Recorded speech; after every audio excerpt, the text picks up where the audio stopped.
Alright, so hello again. I think for this video I'm going to do something that I've seen a little bit of, but not very much in recent times.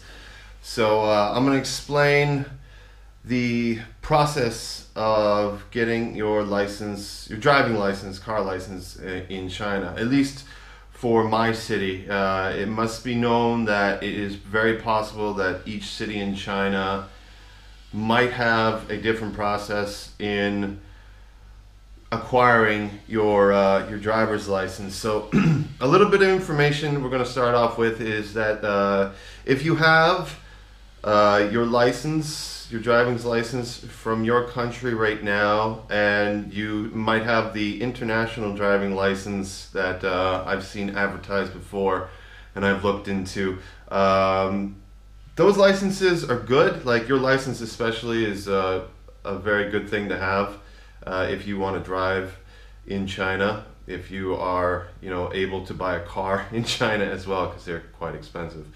But if you have the international license, that is not going to be recognized by the People's Republic of China.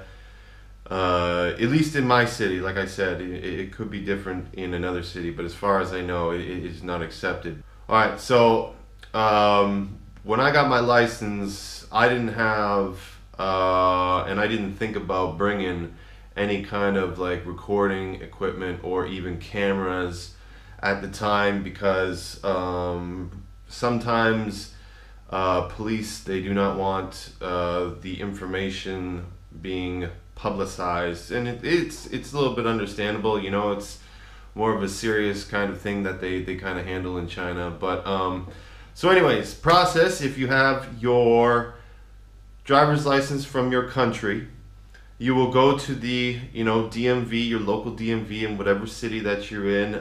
You'll have to fill out some paperwork. Usually the paperwork for my city, it was like in full Chinese, so I need a little bit of help with the translation. And so I filled out the paperwork. I had a very small medical that I had to do. It was pretty much like height and I guess weight, and you had to do a small colorblind test. So they had some different pictures that they just kind of pointed out. That was relatively cheap. I think it was only like 10 kwai for the medical check. They also took pictures, so you won't have to supply any pictures before you go there. They usually, I mean, for me, they took pictures while I was there. You'll get however many pictures you need, maybe a little bit more, but I think that also costs like 10 kwai, so it's like chump change. And so once you get all that paperwork done, and you'll have to have your residence permit. You'll also have to have your license, and your passport has to be officially translated from an official government source in your local city. I'm not sure, if all cities have this type of office. I believe they should, because it's a pretty important thing. After all that paperwork is done, it must get red stamped by the official department that verifies that all this information has been certified and translated absolutely 100% perfectly. So after all that paperwork is done, you got it all together, you bring it back to the Chinese DMV, because you won't be able to do all this stuff in one building. No, they're gonna have you do a few places that you gotta go, so be prepared for that. Bring all your information back. For my city, it cost me 150 renminbi, and fairly cheap. I thought that was great, much cheaper than where I'm from.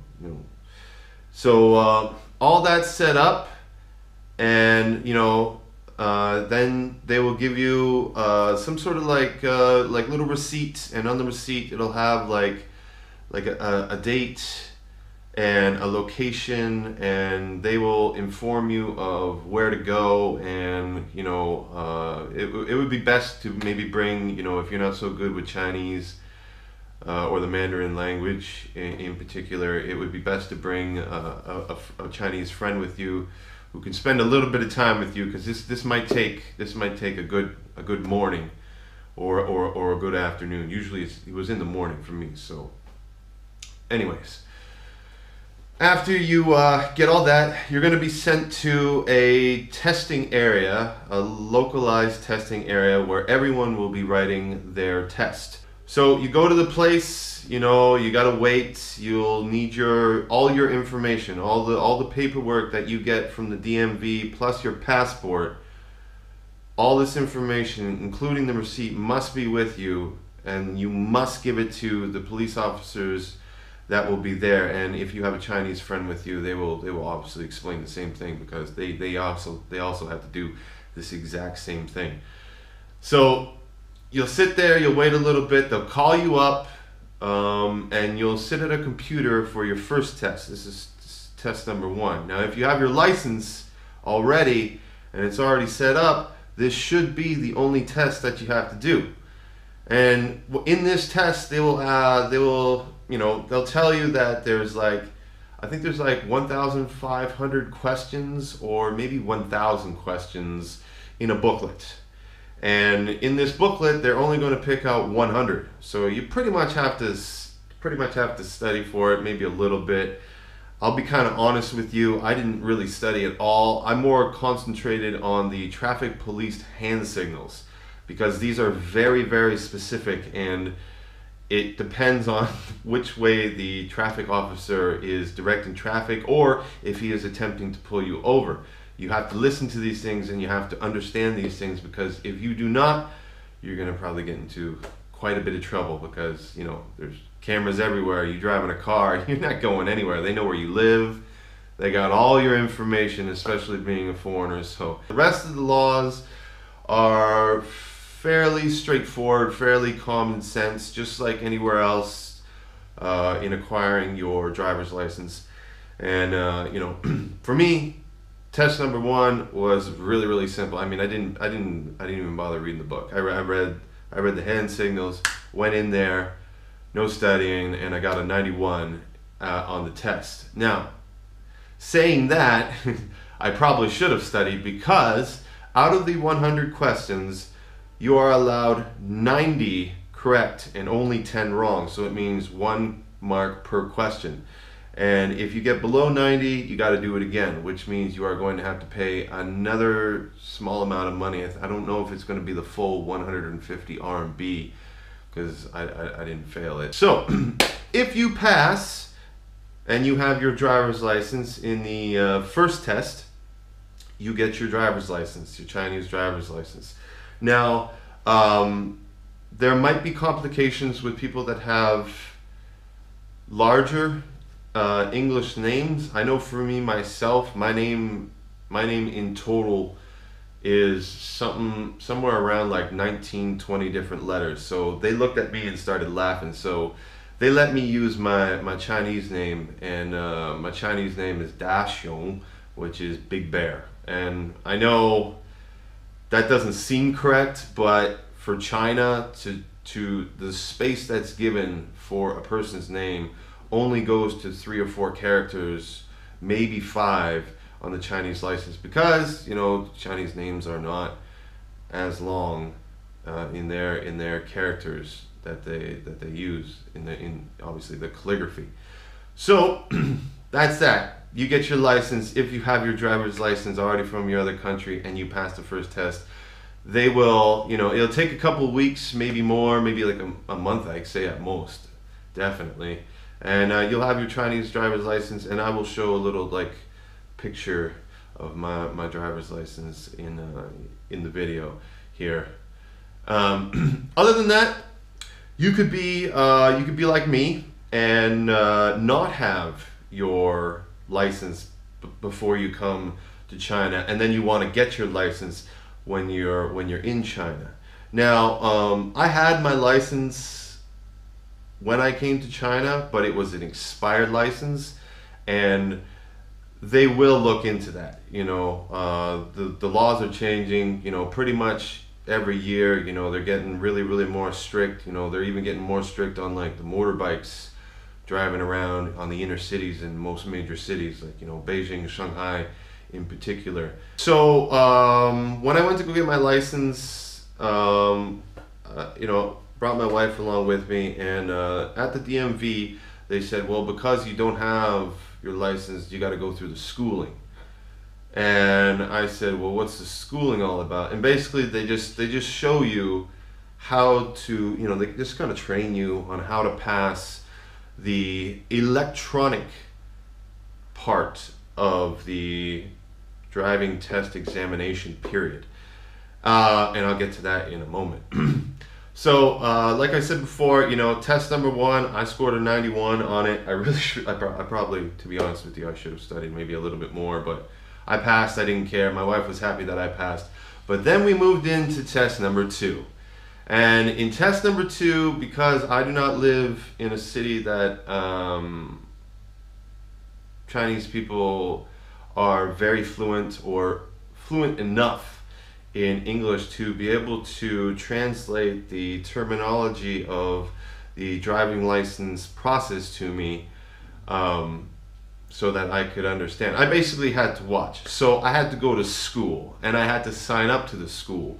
And signing up to the school, it cost me, I think it was like about 3,000 RMB, so not terribly bad, but you know, for me myself, when I came to China, I already had, you know, a couple decades worth of driving just multiple kinds of vehicles, and pretty much making my own vehicles and driving them just out in the bush in my country and all that. So it was, you know, I felt, you know, that the schooling part was pretty ridiculous, but I'm going to tell you, this schooling is very necessary, and you should go to it to better understand how to do it, because when you get into test number 2, there are very specific things that you need to do, because in my city, in particular, test number 2 is ran with 5 different steps, and each one of those steps is electronically scored, which means that there are lasers and there are sensitive pressure pads monitoring the absolute limits that you can go before failing that part of the 5-step part in exam part number 2. Now, to explain exam part number 2, this is basically what you're going to have to do, and you will learn this in the schooling, because I'm going to tell you, you need to go to this school, because it's not the same as, you know, the other countries that I've been in before. So in test number 2, the first thing that you will do, you know, they're going to send you to a driving test area or a driving test center.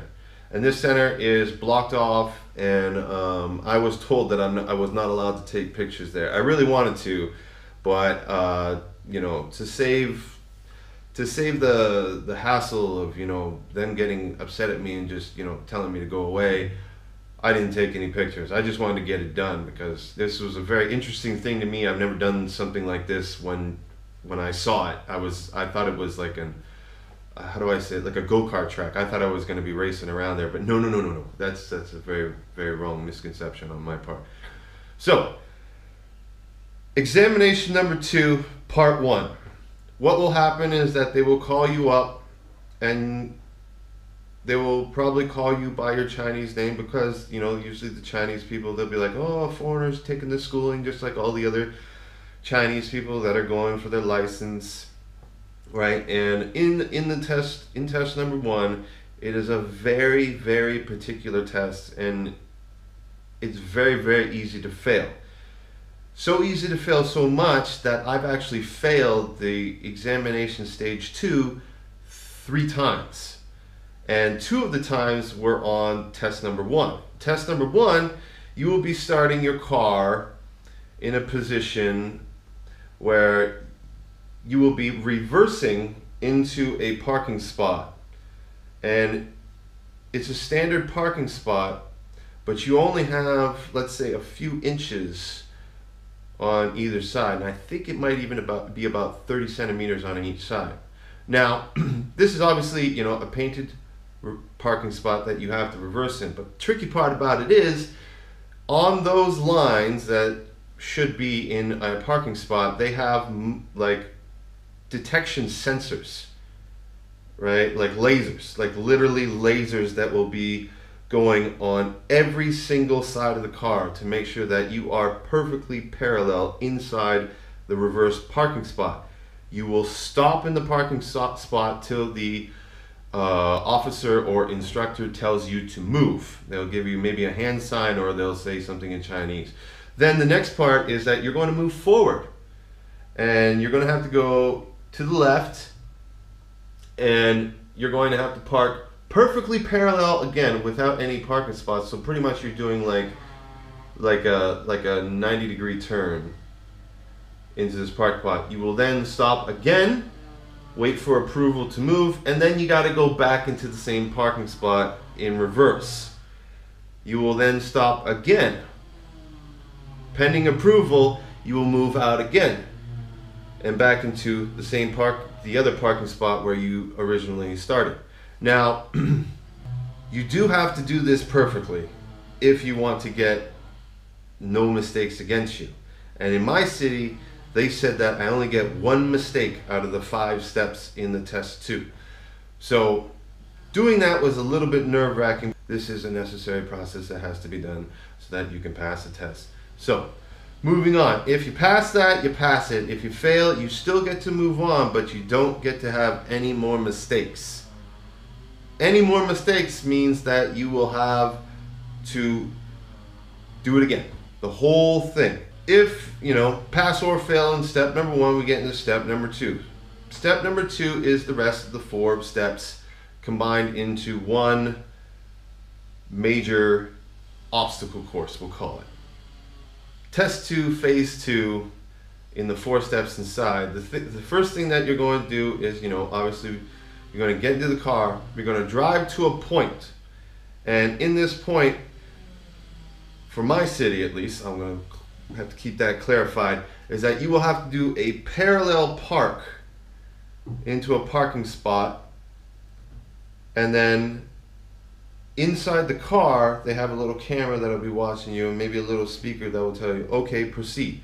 Once you do that, you proceed out and you follow the guidelines that they will have. Now I will say, in the parallel parking spot there are like cables that go around the edge of the parallel parking spot. You can't touch these things.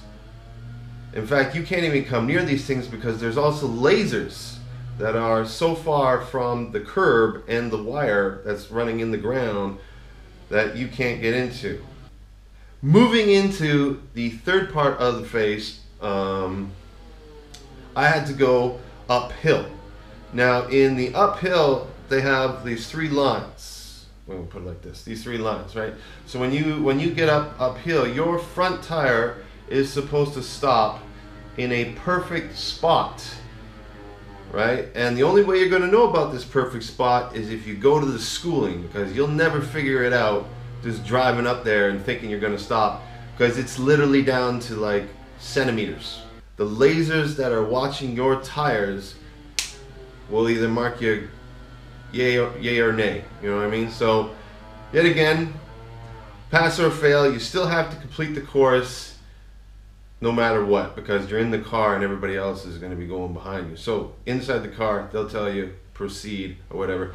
So I had to go down the hill, proceed to what's called a left-hand 90-degree turn. Now this road is a little bit larger, so obviously, you know, it's not that hard to navigate. Just like in the parallel parking lot or a parking spot, there's a little wire that is at each side of the left-hand 90-degree turn that you're going to do.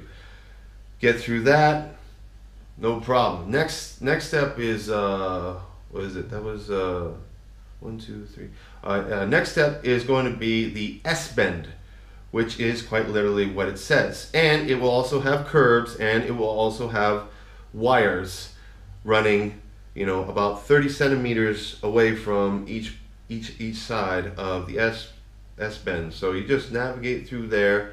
and then, you know, paying attention, you follow where everybody else is probably going. That's the best bet that I can. That's the best information that I can give you. And the officers there will direct you to park your car in one of the positions so that somebody else can get into the car and proceed after you get out. Now, pretty much from there, that's stage 2 of the testing. They will tell you right then and there if you passed or not. Now, as I was explained before, I failed this stage 2 test 3 times. That's that. Stage 2. If you pass, you pass. You fail, you're doing it again. No questions about it. Sad part is, if in any time that you fail in any state, in any of the total 4 stages that I had to go through in my city, you have to wait another month, from what I was told and what happens in my city. Now, this is understandable because, you know, lots of people are getting their driving license in these days, and you know, so it's understandable that they can't service you, like, you know, oh, come back tomorrow. Next stage is you'll be driving on the road, and they'll organize this all for you. You'll have to talk to your instructor or school or whatever police officer is relevant there. This is why bringing a person that speaks Chinese very well is a very, very good idea. Stage 3 out of the 4 stages now is going to be a road test. You will be in the car with a police officer. He will have a camera similar to like a GoPro, but from my police officer, he had a little camera that hung on the window. He just rolled down the window a little bit, put a little clip on the window, rolled that window back up, and it was just looking at me. He wasn't really looking at me. He was just, you know, kind of, I don't know, making some notes. I don't know what they said. I couldn't read the Chinese handwriting. I really didn't care. My goal was to pass it. Now, something I wasn't told in this road test is that the police officer will tell you to drive for a certain length of time in the car, and then he's going to tell you to pull over. And when you pull over, he will tell you to do a certain sequence of lights. Now, these lights I never knew anything about. I literally arrived at the testing area, which was just like a main street that had three lanes for one street. I think it was the most used one for the testing site. And so I got this piece of paper, and it wasn't translated, it was all in Chinese. I didn't know what was going on.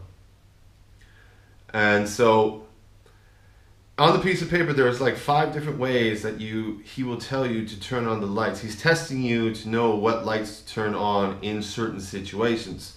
Now, my instructor, I think he wanted to like try and catch me slipping or something like that, but no. When I studied it that morning, I made sure I knew exactly what procedures I needed to do, and I took the hardest one to remember, and sure enough, he chose the hardest one to remember, or not to remember, but to ask me. And now, he said his English was good. It was a little off and kind of threw me off guard, so I kind of stood there for a second. I'm like, because he said turn lights in rain, or turn lights on in rain, and there was nothing that said rain. It just said bad weather. Now, bad weather to me could be snowing, could be windy, could be foggy, could be, you know, bad weather is bad weather. It's not specific to rain, because there is a specific one to rain, to be honest with you. And so it was like a quick 4-step process. I mean, it was like I just had to show him, you know, 1, 2, 3, and then hit the hazard lights before. And he's like, okay, thank you very much. Passed it, flying colors. I was really surprised I passed it. I had no idea. But you finish your day there. Now, step number 3, or test number 3, I should say, could take a whole day. I was told to arrive there something like 7:30, 8 o'clock in the morning. I did not get started till about 2 o'clock in the afternoon, and I didn't finish till about 3:30. And, you know, getting home, that's like 5 o'clock for me. So that's pretty much a whole day thing there, for me at least. Last but not least is test number 4, and this is the test that kind of pissed me off the most. And you know what? This is the time I failed the fourth time, and this is the last time I failed the fourth time.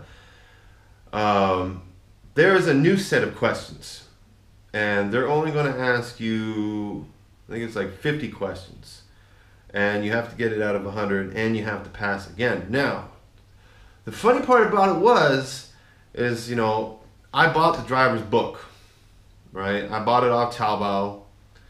I don't know, it cost me like 300, I think, or less. Didn't matter. But when I went to, you know, back to the same testing site to take the computer test as in test number 1, as I've explained before, it was completely different questions. Like completely different questions. Anyways, so I pretty much got pretty upset, pretty frustrated with the fourth test on the first time and the only time that I failed that fourth test. So I kind of remembered some of the questions, and I was pretty close to passing without knowing any of the information. I think I got like an 85 or 87. But you know, the next time I went there, I pretty much, you know, told the boss, I said, you know what, I'm never going to be able to pass this test unless I find this information. The information was not available, not even on Taobao, to get it translated or have a translated book of it for myself. I was willing to buy it because I just wanted to pass the test, get it over with. Because now we're getting into the, you know, like I said before, every fail is like a month wait for me. So this is already into like the 5th or 6th month, because, you know, I had to go to schooling for a few months just to get down test number 2. So actually, I think it was even more. I think it was like 8 months. But anyways, I think closer to a year getting this damn license. But last time I went there to pass that damn that damn fourth test, you know, I got 90 right on the nose. And I was just like, we're in a big, it's like a classroom, but there's like a few hundred people there. I kind of jumped up and kind of went, didn't scream or anything but I got out of my seat with excitement. I will gladly admit that. And you know, I went all the police officers, like, congratulations and all that stuff. I was like, yes, finally it's over. When do I get my license? You know, and they said, don't worry about it. We'll contact your school. Your school will contact whoever they need to contact. And I said, fine. You know, that's the trials and tribulations of me having to get my license in China without having my license from my country. And if you like the video, give me a thumbs up. You know, hit the subscribe button as well. And I'm gonna keep doing this for as long as possible. Even if I'm not in China, I think I'm gonna just keep doing this. But thank you very much for watching. Have a good one.